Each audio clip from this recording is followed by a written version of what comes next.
Hey everyone, it's Jack from Cultaholic back again with Ross and Andrew. Just a thought before we start this one. I went out to grab some lunch and on the way back I passed, I don't know if they were a couple, but a boy and a girl, both young, about sort of 20 or so. And as I walked past, you know when you catch a glimpse of conversation, and all I heard him say to her was, yeah, but when does life begin?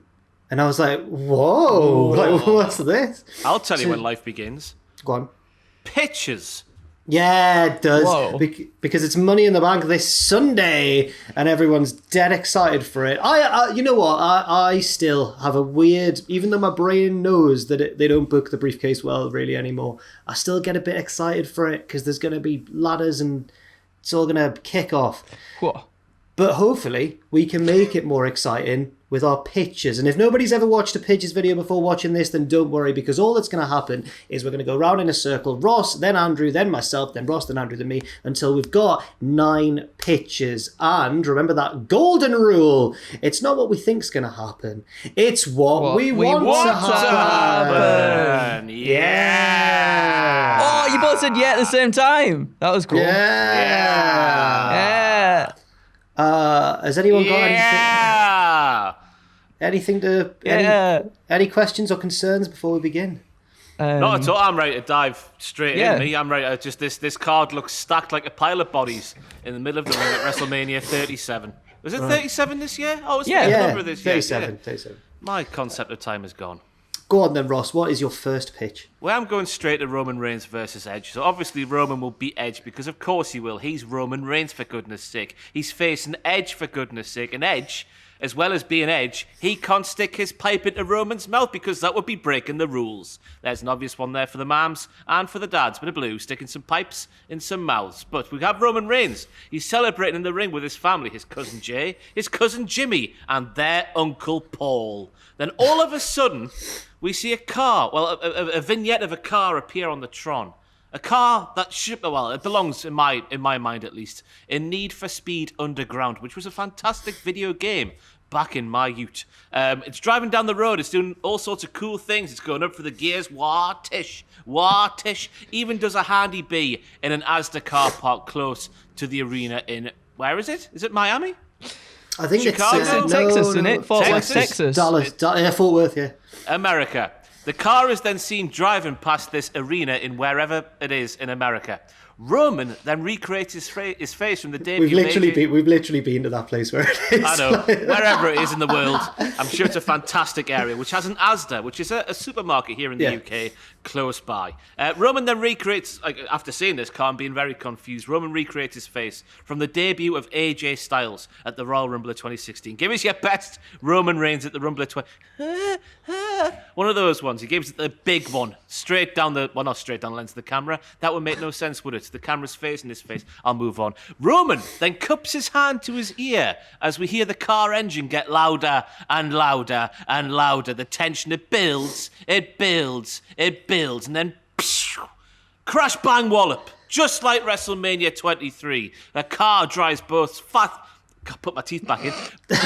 A car drives both fastly and furiously through a conveniently placed pane of glass. Why is the glass there? It's for no other reason than having a car, a fast and a furious car, smash through it and look really cool while doing so. The car then it's got darkened out windows so you can't see anything inside of it. It just sits there revving its engine in a very intimidating manner. The car door then flings wide open. Who could it be? Michael Cole asks on commentary. Pat McAfee says something witty because that's what Pat McAfee does. But then we find out it's only bloody Dominic Toretto from the Fast and the Furious franchise.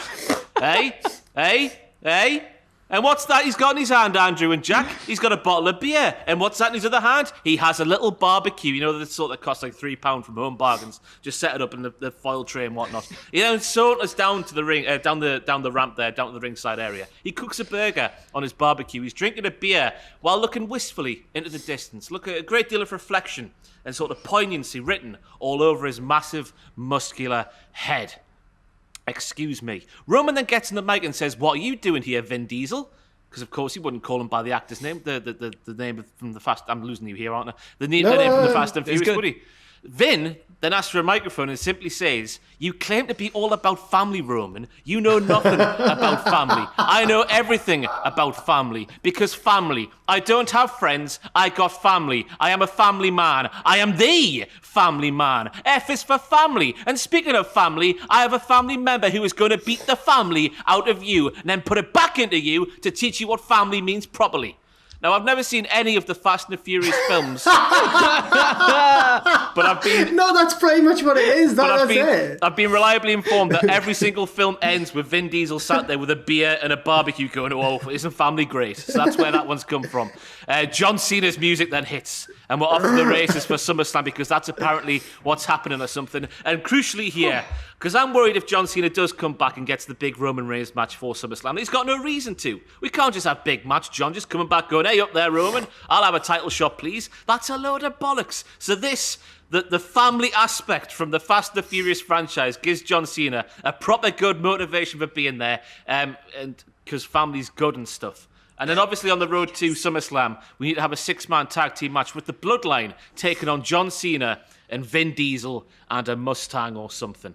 Yeah, there's me, because apparently this is going to happen. I'm sorry, this is spoiling things for you. It's the Dirty Sheets news report, so they could be wrong. We don't know, but apparently it's going to be John Cena versus Roman Reigns. I've seen from various sources at SummerSlam. So here's a way to get John back in there with a legitimate reason to fight Roman Reigns. Go on, the family. And they all sing the Family Guy theme tune at the end. That's the best pitch you've ever done. So it's a yes from me. I've got nothing to add. Andrew. Yeah, just F is not only for family but for fantastic, Ross. That was amazing. It makes sense, and WWE at the moment like to tie in the movies that their wrestlers are in. So yeah, and Vin Diesel and John Cena are brothers in that film, I think. So can we get some like yeah, they're like brothers or something. Like, can we get some mad like tag team moves where Cena does an attitude adjustment and then Vin Diesel just runs Roman over in a car? Just the Vin Dieselator. Yes. Vin Dieselator? Yeah. Yes. Something like that. God. Yeah, it's a yes from me, Ross. It's a yes from me. What a start. What a start to proceedings here, Andrew. Wow, just like a car off the line. What-ish. That's my favourite thing that you do ever.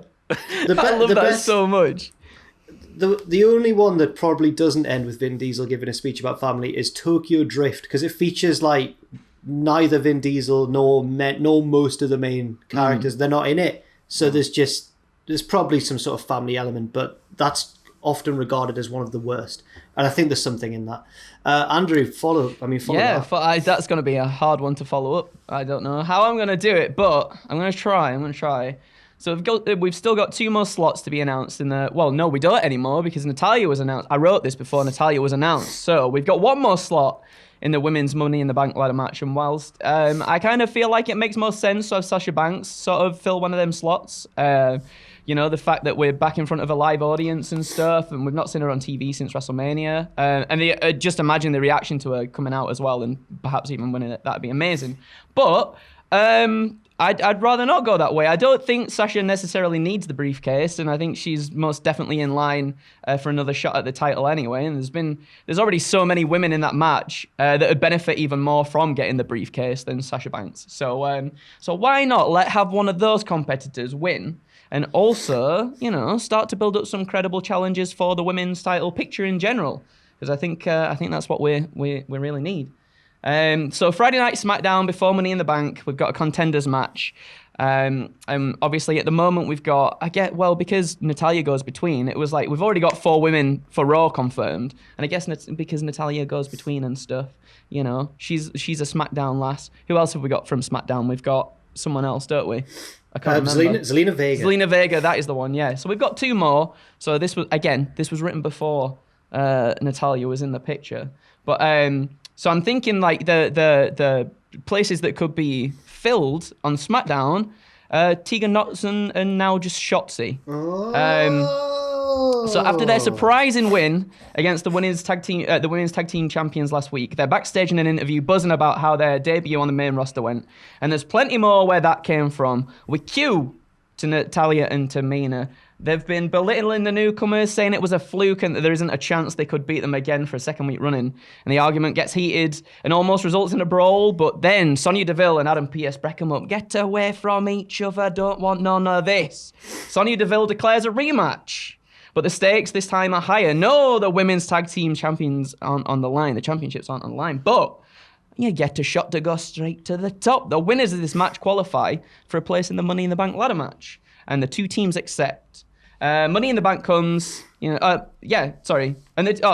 missed a bit. Let me go back. Let me rewind a little bit. Don't worry.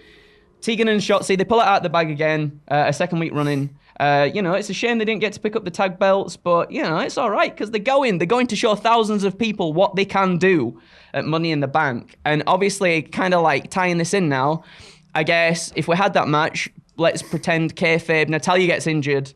So, technically, Tamina would probably take the thing. But let's just say, for now, Shotzi gets in there instead. Well, there's too much Shotzi stuff in this pitch, so, right, okay.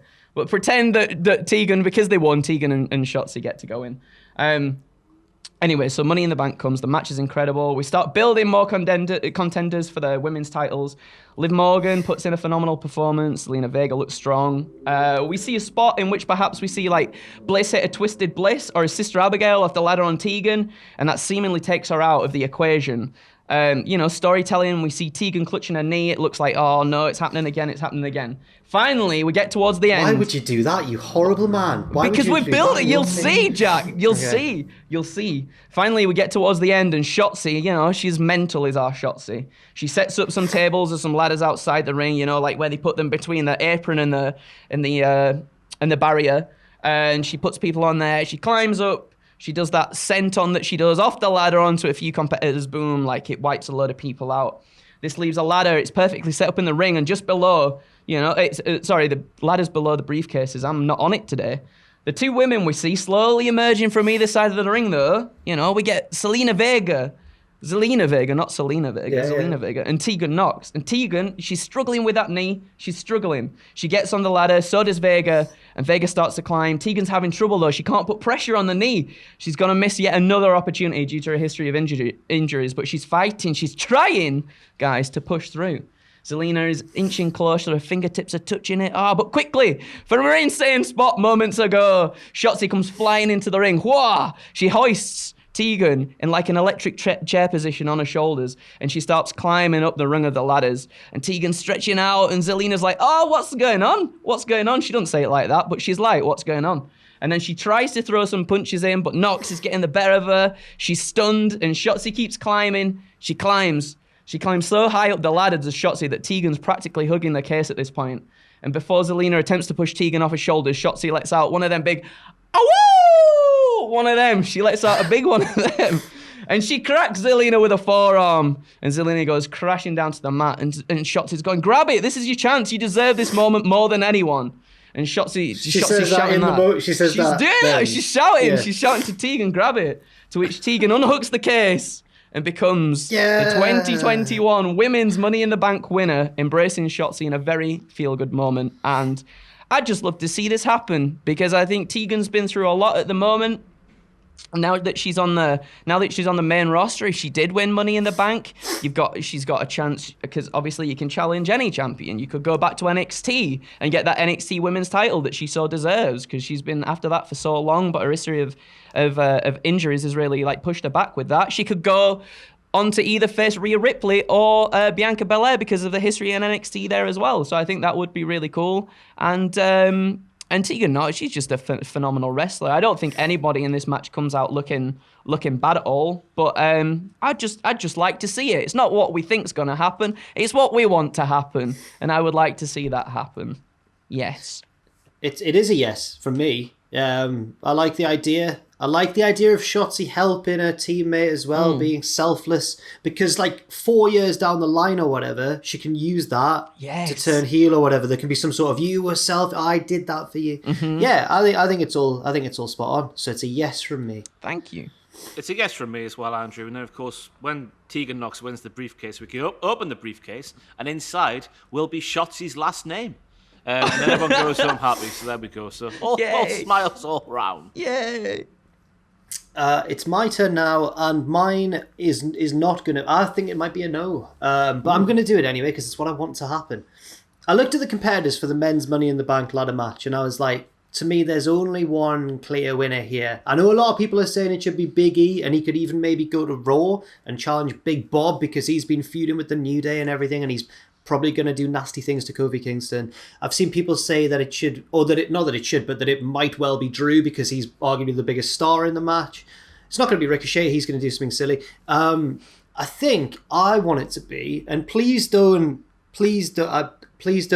it should be Seth Rollins for me. Now, look, I know that a lot of people watching this are going to be like, why, Jack, why? Because Seth Rollins obviously is quite polarizing. Sometimes people get a bit sick of him, especially when he's a babyface. Obviously now he's a heel, and I know it doesn't make that much sense because the two big champions currently are heels as well.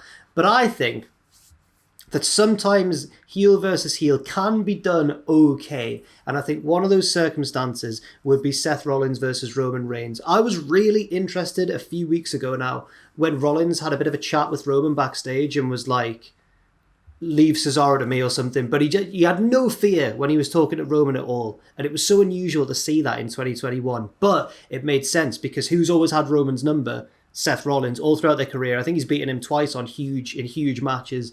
And once just clean as a whistle randomly at Money in the Bank 2016, I think, when Ambrose then cashed in on Rollins and stuff. And I just think I want to see that match again. I think they'll still have a terrific chemistry, but this time I think that Roman should obviously get the win. Oh, bloody hell, Ross. Bloody hell. Sorry, what?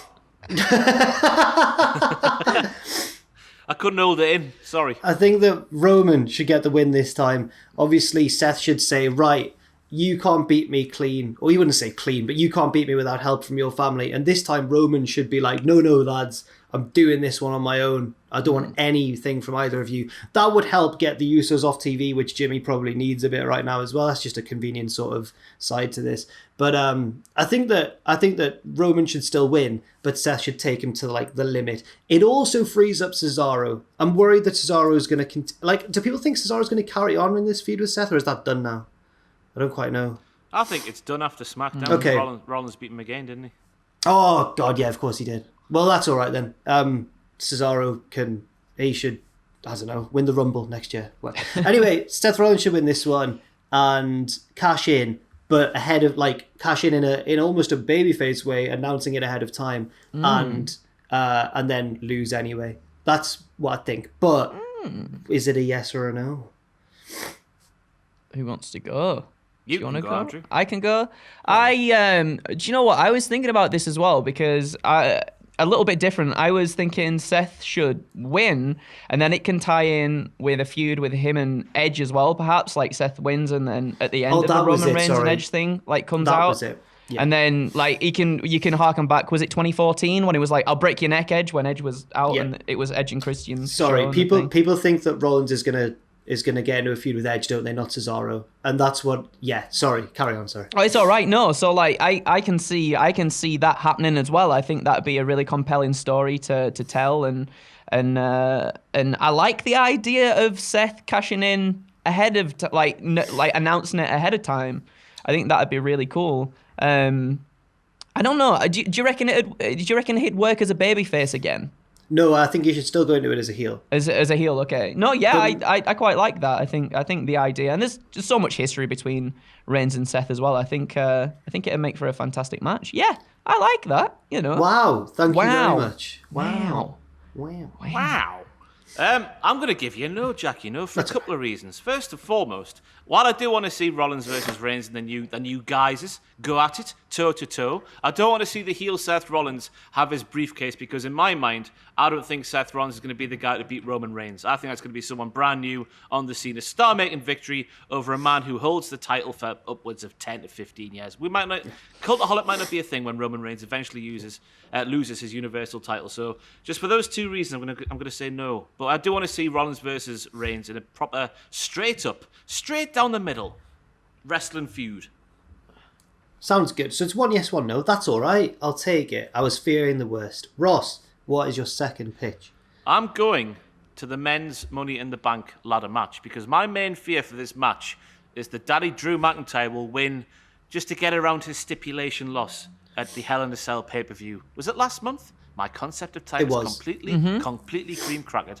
So I want to see Drew and Riddle be the final two in the match. A Claymore to Riddle off the side of the ladder. Riddle is either down on the floor, knocked out, or really high. Sometimes it's too hard to tell. It looks as though Drew will be bringing it home for William Wallace, the fella in the cave with his spider, Rabsy Nesbitt, Billy Connolly, Lorraine Kelly, and other historical figures from the British Isles. Would you like to see my growler? It's Lorraine Kelly's catchphase. That's what she said. It is. It's a famous catchphrase on GMTV. But much like the Undertaker's entrance at WrestleMania 17, we hear I've gone vehicular again, everybody. We hear a motorbike engine in the background and a solitary headlight hurtling at great speed towards the ring or the camera, whatever you want to put in there. Now, in my mind, and this might be a bit far-fetched, everybody, Jinder Mahal will be on his little red motorbike and he would fly into the ring like Gordy Boggs does in the final big fight in the Ready to Rumble film. You know David Arquette's character? Yeah. When he comes down the ramp and he flies and he goes through the cage door and everything, Andrew, on his bike. There's like a six slide in the ring. In my mind, I would like it to be like that, but if Jinder wants just to ride down to the ring at a safe speed, step off the motorbike and walk into the ring, I'll be okay with that as well, because it seems like a little bit less dangerous. Anyway, what I'm saying is that Jinder Mahal needs to cost Drew McIntyre and just allow Riddle to win, because as much as it got off to a rickety start, I'm fully on board with Riddle and Randy now and their lovely bromance, if you will, and all that stuff. And I think it would be fun with Riddle being at Mr. Money in the Bank and sort of being stupid at the same time. There'll be a fun little thing, because I think he said on Raw this week that he wants to sort of cash in, like surprise Randy with a cash in for the tag team titles, even though Randy would have to obviously know about it and be there for the cash in to work. So we have all sorts of fun for that, but crucially, Jinder would cost Drew winning this match to get around that stipulation loss to Bobby Lashley, and then we'd get off to SummerSlam, because in a weird part of my brain, I actually want to see Jinder versus Drew, with the history there, with 3MB and all that stuff. And I guess crucially here, in this pitch, I want Jinder just to send Drew flying, just to knock this weird historian out of his being, out of his character altogether, because he's getting too cringy week on week. CTE him. Make him forget about all the history he's learned over the past year. That's a quote, isn't it? Give him CTE. That's my pitch there, to make him forget about all the lovely history he's learned during lockdown over the past year. Now, I like most of it, but I can't fully commit to a yes. I love the Jinder stuff, and I agree with you fully that I want to see Jinder versus Drew, but I don't want to see Riddle with the briefcase, because something happens to briefcase holders in WWE where they get worse at wrestling, they start losing matches for some reason, and they get more annoying, and I can't take Riddle being more annoying. I don't think it would be fun. I think it would get grating. But apart from that, I do like the pitch. I do like the Jinder side of the pitch, and I'd be fully on Jinder's side in that feud. He'd be the face. After what he did to his motorbike, I can't believe it. Me, it was a fake sword that Jinder had. Drew knew this, yet Drew still committed some sort of vandalism on Jinder Mahal's property. What sort of a role model is this? This is disgusting. It is disgusting. I think Jack pretty much covered it there. I think it's like a yes no. It's like one of them. It's one of them, because again, I like the Jinder stuff as well, and I kind of feel like that might actually happen, and I think that'd be a good way to continue the feud into SummerSlam. But I agree. As much as Riddle is really, really good in the ring, and I love all his in-ring stuff, just like everything else out of that is a little bit too much, coming from a person who's definitely a lot. So yeah, I'm not into the Riddle stuff. But plus, can you get a pun out of Money in the Bank? I feel like he's not going to win it, because you can't get a pun with Broin out of Money in the Bank. He's got a generous bag. Yeah, briefcase. Bag of greens or green or something. Yeah. That's a good point. Yeah. But yeah, it's like it's on the fence. It's on the fence. It's a yes no, Ross. Thank you. Is this the first time Andrew has ever not given a yes? I think I've given a no like one time before. Okay, all right, okay. Growing a backbone on you, Andrew. No, I'm not. I'm sorry. Yeah, it's a yes for me, Ross. No, don't. You can say no. It's fine. We're not going to get upset. Are you sure? Yes. Okay. Well, you might what's say no yours? to this one. Don't go Are and you cry ready? myself to sleep at night thinking, what if Andrew said yes to my pitch on the Pitches video? Don't do it. Right, here we go. We go into the WWE title match now, you know, and there's I got a few ideas swirling around in this one, so please do bear with me. I don't think Bobby's losing it all, and you know, I'd love another Kofi Kingston title reign, but I just can't see it changing hands just yet from Bobbitt's grasp. But throughout the night, we get backstage segments. MVP is trying to find Bobby Lashley. He needs to talk to him about what occurred on Monday Night Raw, where Bobby just went mental on MVP's talk show, was just chucking stuff and doing everything. Bobby's having none of it, though. When MVP finally catches up with Lashley, Bobby just wants nothing to do with him. He tells MVP to stay away, stop getting in his head, and let him focus on dominating Kofi tonight. Bobby leaves, and MVP replies just with a little, "I'll see you out there tonight." Kind of like, I've still got your back, pal. You might not want it, but I've still got your back. The title match comes.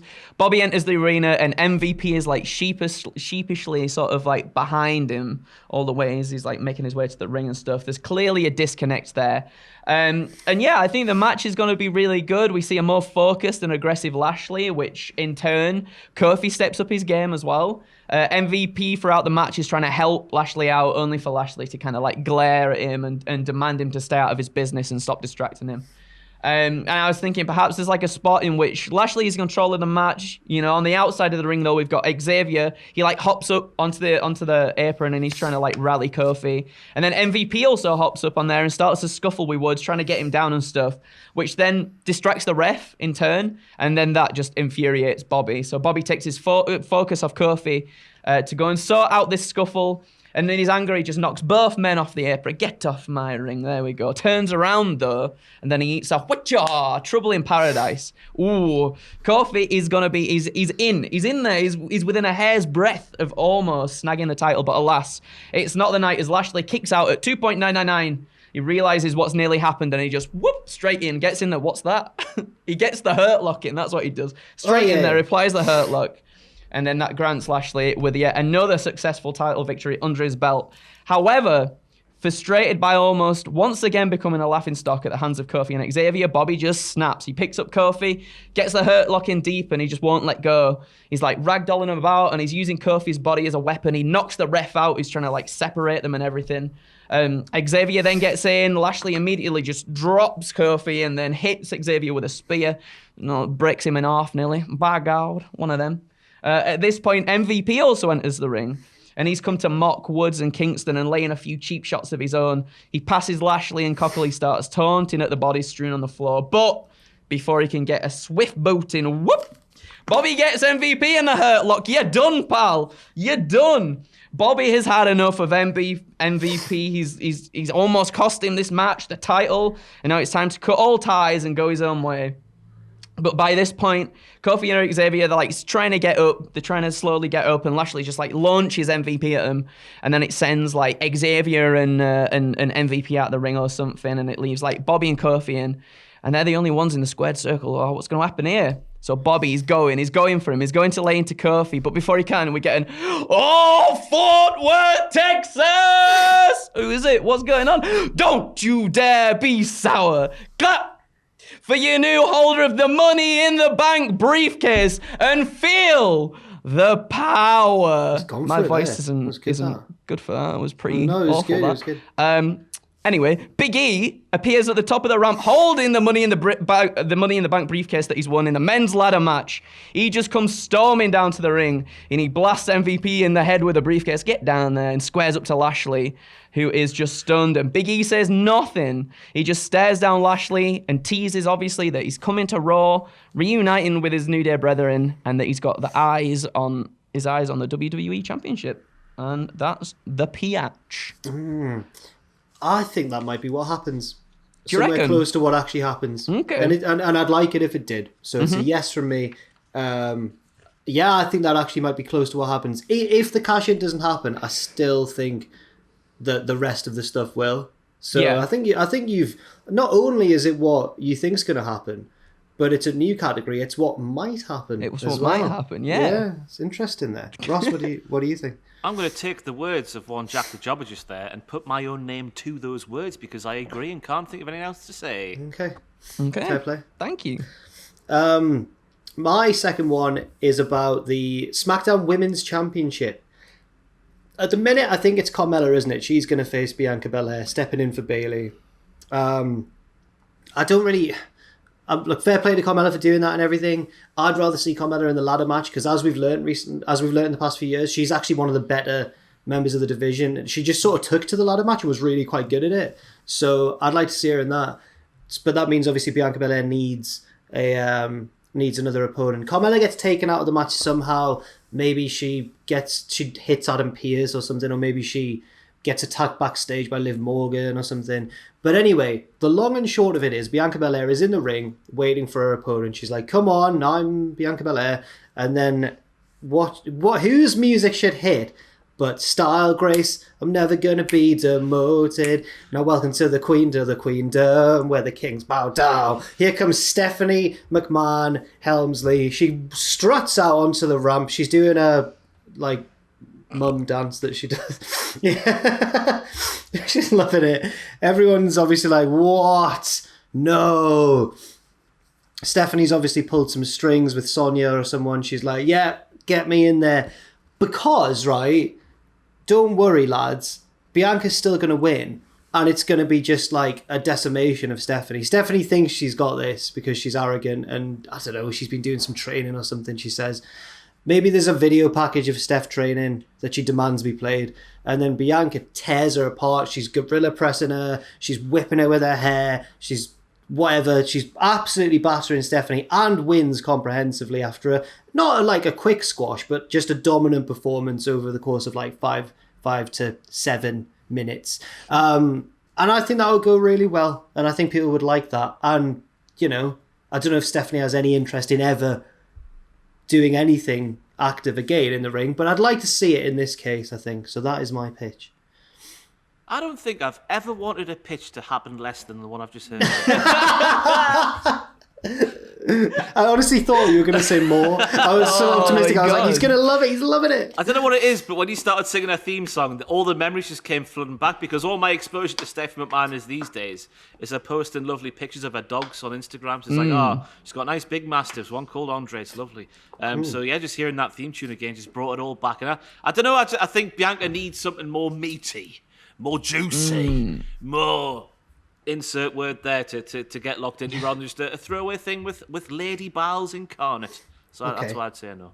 Oh, you make a good point there, Ross. But I don't know. I feel like people would pop if Stephanie came out and Bianca just absolutely decimated Stephanie, who was coming out all cocky and trying to assert a dominance and stuff, and then Bianca's just like, nah, I'm not having that, just pressing her and everything. I think I'd like to see that. I actually think I would like to see that. So I'm gonna give it a yes. I know that might sound daft, but I think it's just something different. It's something a surprise for the crowd. Whoa, mental. And there are going to be surprises, as we've heard. Imagine if that was the big surprise. People have been touting about Stephanie McMahon. Be amazing. Oh. Ross, it's time for your final pitch. Right, I'm off to Bobby and Kofi. And to be honest with you, I feel dirty. I feel disgusting. I feel like a slut for this pitch. Oh my God. I feel disgusting. I feel terrible about this pitch. But this is really controversial. But simply, I want to see Bobby Lashley defeat Kofi Kingston in 1 second less than it took Brock Lesnar to beat him on that SmackDown. I want to see Bobby Lashley. So this sort of stems from the final segment of this week's Raw, where Bobby Lashley becomes shades of Newcastle Brown Ale for American people watching this video. The adverts and the billboards and all that have Newcastle Brown Ale, no bollocks. Now we should have Bobby Lashley, no bollocks. He's getting rid of the lovely ladies. He might be getting rid of MVP. I don't want him to get rid of MVP. I think the tandem of MVP and Lashley is fantastic. Lashley needs MVP to say the words that, quite frankly, Bobby, and I'm sorry to say this, quite frankly, that he can't. So I don't want to see MVP get split up from Bobby Lashley this weekend. But I want to see Bobby Lashley do that in 1 less second than Brock Lesnar did. And I also want to see Bobby Lashley do the mannerisms of Lesnar, do the old hop, skip, and a jump stuff. I want to see Bobby Lashley extract the Michael out of Brock Lesnar's brand new, lovely head of hair, which when I saw for the first time this week, everybody, I thought that was Dolph Ziggler. Anyone else? Nope, just me. No. I just want to see Bobby just take the piss out of Brock Lesnar and then goad Brock into making his return, because I want to see, we've been speaking about it on this channel for so many years at SummerSlam, Brock Lesnar versus Bobby Lashley. But there is more to this pitch, because we need to speak about a man that everybody who I've got written down on my script, everyone has forgotten about, but then I didn't realise that what Andrew's pitch was going to be in the pitch before. Big E comes out, because every now and again I've heard Big E, maybe more so on Talking Smack and when he's been on commentary than actual proper promos, mentioning he's been in WWE for so many years, but he's never had a singles opportunity at the big one, at the big juicy one, at the world title. So he comes down to the ring, you're thinking, oh, it's Big E, it's Xavier Woods, it's the New Day, it's Kofi Kingston, they're going to console his pal, striking Kofi down in the middle of the ring. He's absolutely gutted that he's lost the title match in such quick fashion. But he's just watching Kofi flounder on the floor. And the floundering fish that is Kofi Kingston, it's made Big E snap. Enough is enough, and it's time for a change. Big E turns heel. He turns. I don't want to see it, but I sort of do at the same time, because it's clear for me, after the year that Big E has had, that Big E, as a babyface, is not going to reach the main event. That is what I've learned from the past year on SmackDown. There is something that the powers that be do not like. That means that Big E will not reach the level that I think he should, and we all think he should. So I think, just for the sanctity of Big E, and to get him in the world title picture, good and proper, have him turn heel and split up the New Day. Am I saying this out my own mouth? I think I am. But I'm going to go for it. But there needs to be a change for Big E, and I think this could be the thing that makes him snap. Get him on Raw, get him in the world title picture for the sort of angle after SummerSlam. Whoever wins between Brock and Bobby, which, by the way, should be Bobby. It should be Bobby. Bobby should beat Brock. But there we go. There's the pitch there. I feel disgusting. I know I'm going to get 2 no's, but that's fine. I just feel like, first of all, I don't really want to see Kofi as like the sacrificial lamb. But more importantly, there was a man once, like Big E. He was a big guy. He was fun-loving. He liked to dance. He turned heel to get to the main event, and it went so wrong. And that was Rikishi. And I feel like if Big E was to turn heel, it would go the way of Rikishi. He'd have weird, generic rock music. He'd wear all black. I can't see it. I'm sorry. And I get it's different, and I'd like it if it worked, but I don't think it would for me personally. So it's a no. I'm sorry. That's fine. I expect it. Okay. Andrew, how are you going to say no? I think the only reason the babyface stuff doesn't work at the moment for Big E is because he's on SmackDown, and I guess the only place for him to go after the Intercontinental title picture obviously is to go against Roman Reigns. But at this moment in time, Roman's very much in the middle of just the biggest thing of his career, and I don't think it'd be right at the moment for Big E to dethrone him. And I think it just doesn't feel like the right time for it either.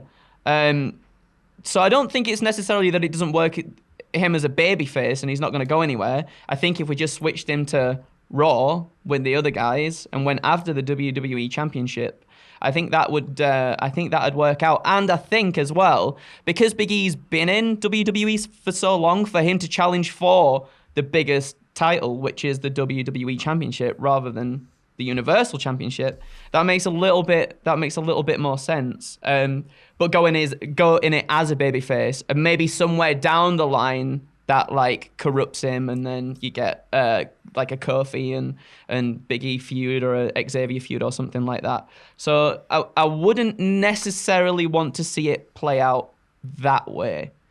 That you said. So I think I'm going to give it a no again, and I feel bad because it's creative AF, as the children would say. But yeah, I don't want to see Kofi get squashed again either. That would be sad. But thinking about it, him getting a win against Bobby on Raw, maybe that is like their way of saying, oh, well, no, he did it before, so now we can squash him at the pay-per-view, which would suck big time. I don't know what it is. I'm not feeling Kofi mania in me veins this time around. I'm not feeling. I've got that vibe this time. Well, I mean, that was the crowd was a very big part of that, though, and I guess obviously we haven't had that, have we, recently? So that's probably why we're not feeling it. Possibly, I assume. But yeah, unfortunately, I don't want to say no, but I'm going to say no. Just say no. Just tell me no. Go on, shout no at me, Andrew. Go on. No. I know you want to. No. Well, that is sad. That's very sad. And Andrew, what's your final pitch? My final pitch is just a very, very simple, basic biatch pitch. But I'd like to see it nonetheless. We've got the Raw Women's title match. And there's a moment backstage before the match where Rhea's talking about how she's going to do whatever is necessary to finally put Charlotte Flair away for good. No more DQ wins, no more playing around, no more interference, no more mind games. She's going to pin Charlotte Flair in the middle of the ring, fair and square, to prove her worth. In fact, she hangs, though, on that no more DQs line for a little while. And before we cut away, we catch Rhea knocking on the door of Adam Pearce and Sonya Deville. And she goes in, and then we cut. Match comes and Charlotte makes her entrance, normal as anything. Rhea's music starts, but whoa. Hold the phone, cut the music. Rhea's got a mic in hand. She goes on to say how she's sick of how long this has been going on for now. And to settle this once and for all, there's going to be no cheap victories to prolong all of this bullplops. This ends tonight. And to make sure it ends tonight, Rhea's managed to have a little chat with Pearce and Deville, and this is now a no DQ match. Rhea charges to the ring, and the two women collide. It's a brutal match. It spills out throughout the arena. Tables, ladders, chairs, everything. Both the women really want to put the other away. Match end comes, maybe with there's a table spot in the corner. Rhea's looking to riptide Charlotte off the turnbuckle through the table for the end. But Charlotte, she manages to counter it and drapes Ripley over the top of the turnbuckle and locks in a figure four, and it's not looking good for Rhea, but she powers up, one of them, she's powering up, and she manages to somehow hoist Charlotte up with her legs, and whilst her legs are still locked in the figure four, she pulls her open, does some sort of desperation modified riptide off the top rope, through the table. 1, 2, 3, business is done. Rhea has pinned Charlotte. It's finally a triumphant moment for her because she's not done that yet, and she needs to do that. Done and dusted. No daft things happening. And as she's celebrating in the ring, you can see her relief, her excitement for overcoming Charlotte Flair in front of a crowd. Nonetheless, she's truly soaking in this emotional moment when, whoa! Who's that? It's Sami Zayn. It's Sami Zayn. Yeah. It's not. No, Becky Lynch. We got Becky Lynch is here.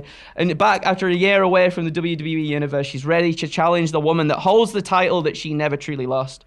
Becky doesn't come to the ring. Instead, she just stands at the top of the ramp, clapping for the Raw Women's Champion. As Rhea Ripley holds the title high, she slowly looks at it and then slowly turns towards Becky with a smile, insinuating that is where Rhea Ripley is going to go next.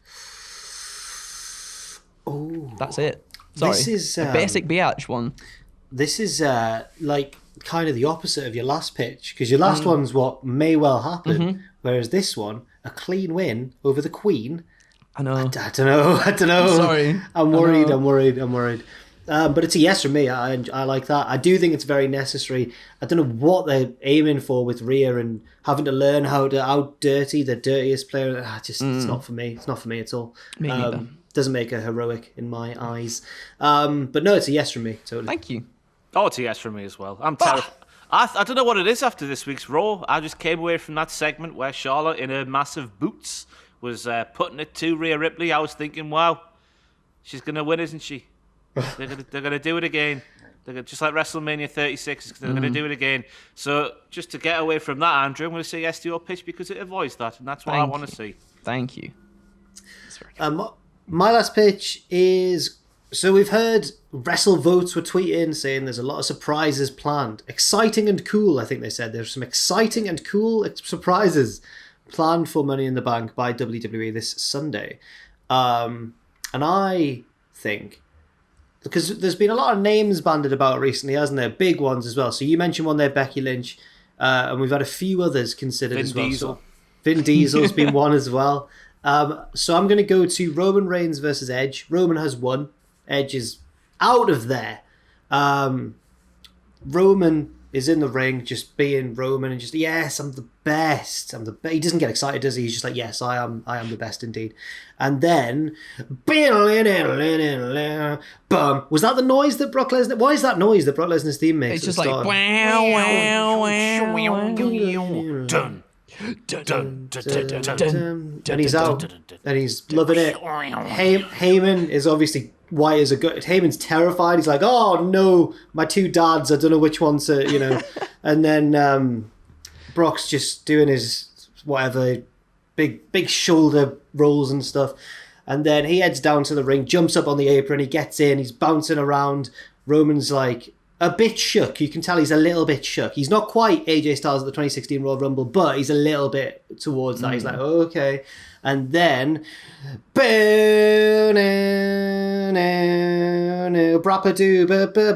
here comes John Cena just doing his stupid... Why am I doing that for all of them? They all come out doing that.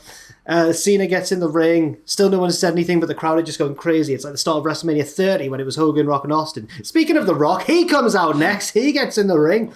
Everyone's like, "What? These are the exciting and cool surprise." Yeah, Rock comes out doing that. Rock's doing this. They all get in the ring. The crowd are going absolutely wild. And then, who should follow all of them?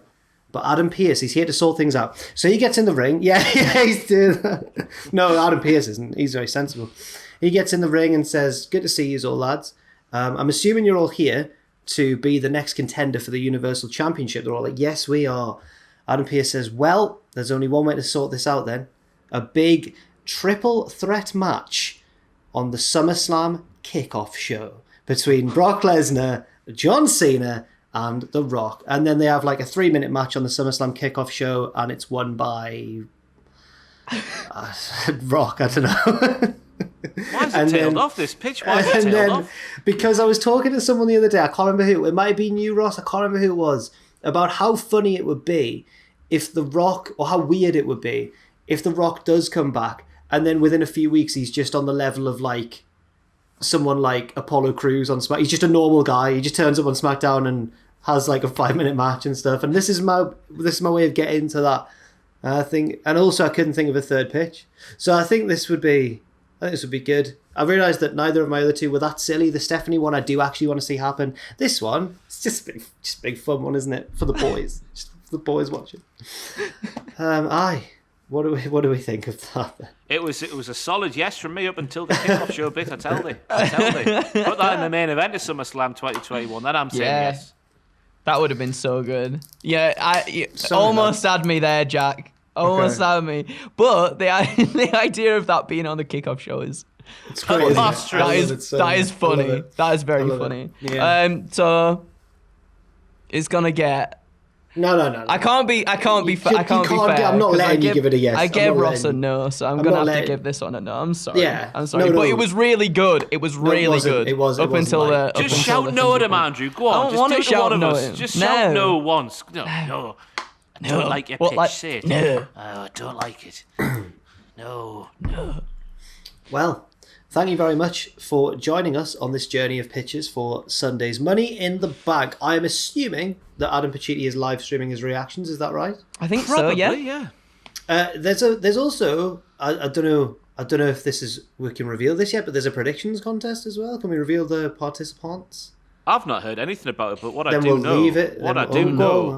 do know is that change is coming to Cultaholic Wrestling. That's one thing I've been working on for some time, and I'm getting a bit sick of things around here. It's gonna kick off. Right. Anyway, stay tuned for all of that. Thanks to Ross and Andrew as well. You don't do Twitch until the start of the week, Andrew. I don't do Twitch until Mondays, but if you want to come by on Monday, do a little bit of Monday Fun Day, 6 p.m, twitch.tv/Cultaholic, you're more than welcome to do so. Ross? I realised I've done a big whoopsie today. I forgot what day it was. And I've been sorting out the office up here, everyone coming back. I've been moving tables, I've been cleaning up, I've been doing all sorts. And I forgot I was supposed to Twitch stream at 1 p.m. So next Wednesday, 1 p.m, I'll be back to do some FIFA. I promise I won't forget and be busy doing other things. I'm very sorry, very sorry. And I will be streaming with Owen at 6 p.m. tonight. Football Manager, up the Fabes. We can win the league. On this stream, we need 3 points out of 9. It's gotta be. We can't bottle it from here. 3 from 9? Come on. So yes, all of those are on twitch.tv/Cultaholic. And obviously stay tuned for all of our coverage of Money in the Bank this weekend. Thanks everybody for watching, and we'll see you very soon. Change is coming. I don't know. But it's coming though, honestly, change is coming. Sick of this bollocks I am.